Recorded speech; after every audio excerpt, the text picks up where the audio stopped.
What's up guys, welcome back to another video. Today I was just going to be quickly showing you one of my Jiu Jitsu fights that I had. It was from quite a while ago, it was from last year, but I'm just going to show you anyway. I'm going to give like a little talk of what's going on and what I was doing and what my thought process was. But yeah, so stick around and make sure you watch the whole thing, really. Yeah, cheers. Yeah, so this was from quite a while ago, and I'd only be doing like one session a week at this point, so I wasn't the best, but you know, I still knew what I was doing. So yeah, I'd seen this guy, and he's heavier than me, as you can see, because I'm pretty skinny. But yeah, I knew that I would have the skill advantage over him because I'd watched one of his fights before, so I kind of knew how to kind of go for him because he didn't really seem that aggressive. So I knew instantly I should go for it first and not wait for him to go for it, because if he gets in a good position, then I'm not really going to get out of it because he's pretty tough. So yeah, as you can see, I go for the takedown and nearly get side control, but he manages to get me in his close guard, which was a bit annoying. But at least I had gotten the points for the takedown, so at this point I knew I was already winning, which was a good start. So yeah, there's from this point on, it's like just kind of staying in this position. Not much goes on for like the next couple minutes, so I'll just kind of, you know, zoom through this bit for you, and then I'll go on to where the action starts to happen.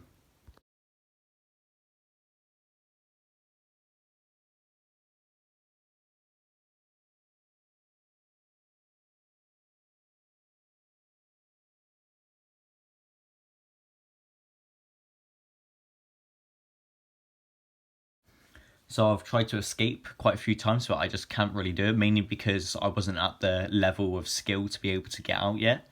So I kind of just went for a submission because I didn't really know how to get out properly, and I didn't want to risk getting taken down or like getting put into a bad position, because then I'd be losing on points, so I know I'd have to be fighting even harder, and I couldn't really do that because my cardio is rubbish.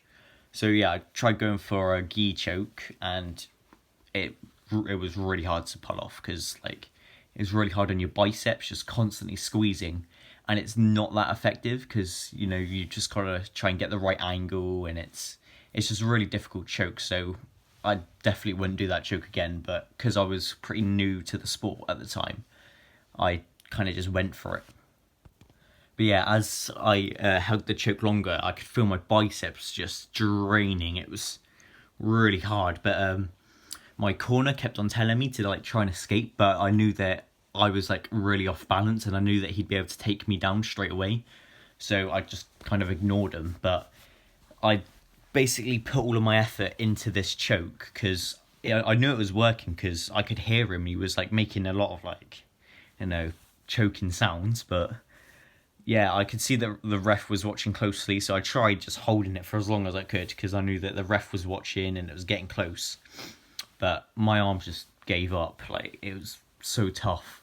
So I kind of just had to like wait there for a bit, wait for the time to run out, because I knew that I was winning, but I just tried to not get taken down or anything, or like swept, because I knew that that's when I'd lose. So I just kind of stayed there, tried playing it a little bit safe, and then yeah, I just waited for the fight to be over, and then yeah, that's how I won.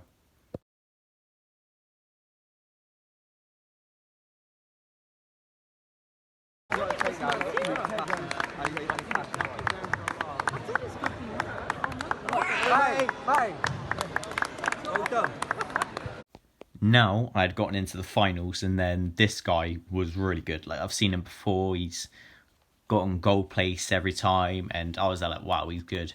But the only problem is my cardio was absolutely gone. Like, my cardio was already shocking, and I had put in so much effort into that first fight. So that was just a big mistake. That's just from a lack of experience, really. So I knew that if I was going to do it, I'd have to try and end it fast, because there's no way I could go the full time. So I knew that I should have to like be aggressive to try and get the takedown first, because I didn't really want to wait for him either, because he was just really good, and I knew he could do a lot of moves that I don't even know. So I just went for the takedown straight away, and I got in a dominant position, but like that kind of drained me out quite a bit because that took a lot of effort to get that takedown. And then yeah, I kind of scramble in this position for a bit. So yeah, this is when it comes to the exciting bit where look, I go around, go to take his back, and I had practiced position so many times and I lost it, mainly because I was just so gassed like from before, because usually most chokes just you use your biceps to choke, and because I had no power in my biceps and I was completely out of it, I just couldn't get my hooks in, I couldn't do a choke, I was just completely useless after that point. So yeah, this is why I basically just become a big sack of shit. Normally I'd be moving a lot more than this, but I was just so out of it, so I was kind of just his ragdoll pretty much throughout this.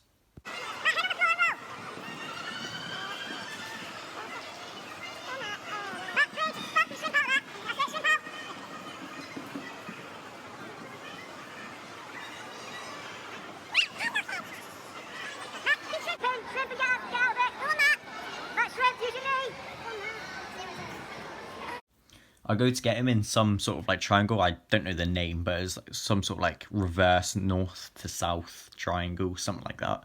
But yeah, so I go to try and get him in a triangle, and then boom, he gets me in a triangle, and then it cuts out for a little bit in the video. But yeah, as you can see, I'm now in a very rubbish position, and yeah, he's kicking my ass. I'm just putting all my energy into like getting him off of me, but I'm just completely gassed. I've got no power in my bridges. I can't push him off because my arms are killing.